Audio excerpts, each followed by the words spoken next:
we get to look at how protein is made through the central dogma of modern biology. All right. So in answering this question, first of all, you must actually know what the central dogma of what modern biology is. So the central dogma of modern biology is just more of like the process by which DNA is converted to RNA, the RNA is converted to protein. This is what central dogma means. All right. So DNA will be converted to RNA through the process of what transcription. Now, RNA can still be converted back to DNA, all right, but we're just talking about it one way, okay? Then this RNA can be converted to protein, which is what? Translation, all right? So how is this done? We'll get to hammer deep on that, all right? So the full question is, write an essay on the protein synthesis through the central dogma of biology, all right? Then indicate 3 points where the synthesis can be controlled. All right, so first we actually define it and get to run down the steps involved. Okay, so we said that the central dogma of modern biology actually outlines the flow of genetic information from DNA to proteins. Okay, so now this information moving from this DNA to proteins, okay, with RNA in between them. All right. So protein synthesis, also known as protein biosynthesis, is a process by which cells create proteins from amino acid using genetic information encoded in DNA. All right. So before these cells can be able to produce these proteins, they use informations encoded from the DNAs, right? So the central dogma simply means the RNA will replicate and transcribe. All right. Transcribe is like change. All right. Change to that. Then DNA, okay, will replicate and transcribe. Then this RNA will process and translate. It's like RNA is already a protein, but it has to be translated like the way it translates from one language to another. All right.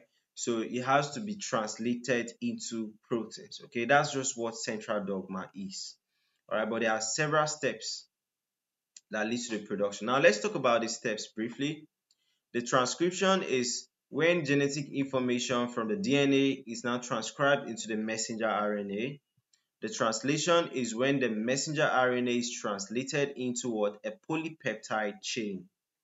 Then the post-translational modification is when the polypeptide chain is modified to form a functional protein. Okay, so this is just what we are talking about. If this information from DNA is transcribed into RNA, all right, the RNA will turn into a polypeptide. They said polypeptide what chain.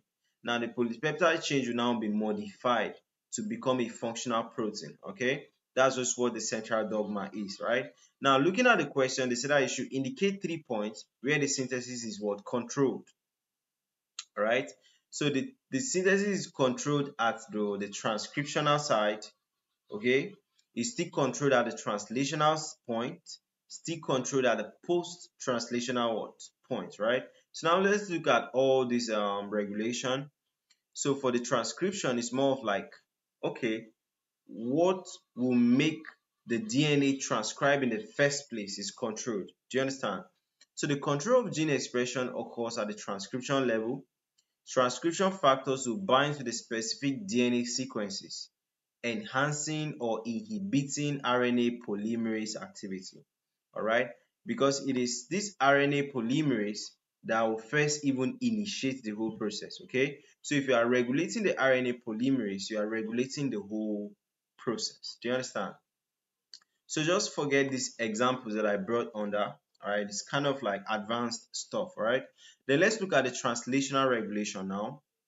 We said that the control of protein synthesis occur also at translational level, where regulatory proteins will bind to the mRNA, influencing ribosome binding and translation what initiation. All right, so that like what will lead to the translation of this RNA to protein. Do you understand? Some regulatory proteins will bind to it. Okay, so they will now regulate how this RNA is converted to what? Protein. Do you understand? So that's just all about regulation, okay? So that the whole process is not occurring haphazard or is not occurring too much. Do you understand? If there is need for protein, it is initiated. If there's no need for protein, the whole process is now what? Regressed and all that. All right. So let's look at the last regulation, which is what? Post-translational modification.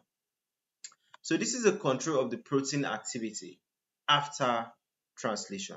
After the RNA has been converted to protein, still the activity of that protein will be regulated. Okay. So modifications such as what? Phosphorylation. You know that I've told you guys that sometimes when some proteins that act as enzymes, you add phosphate to it, is either you are inhibiting it or you are activating it. Okay. So phosphorylation will also help to what? Regulate its activity. Ubiquitination, all right, that's what? Ubiquinone, I think so, all right, or proteolytic cleavage. All of these will regulate what? The protein function, all right, because some proteins they need to be added, they need to be acted upon by proteases. Those are the enzymes that act on proteins, all right. So the enzymes need to act on the protein before it becomes activated, or some proteins, if the enzyme acts on it, they become deactivated and all that, all right. So all these activities collectively, they help to regulate this whole process, all right, so that the whole process is not occurring too much, all right. So I think that's it for the protein synthesis through the central dogma of what? Modern biology and its regulation or control.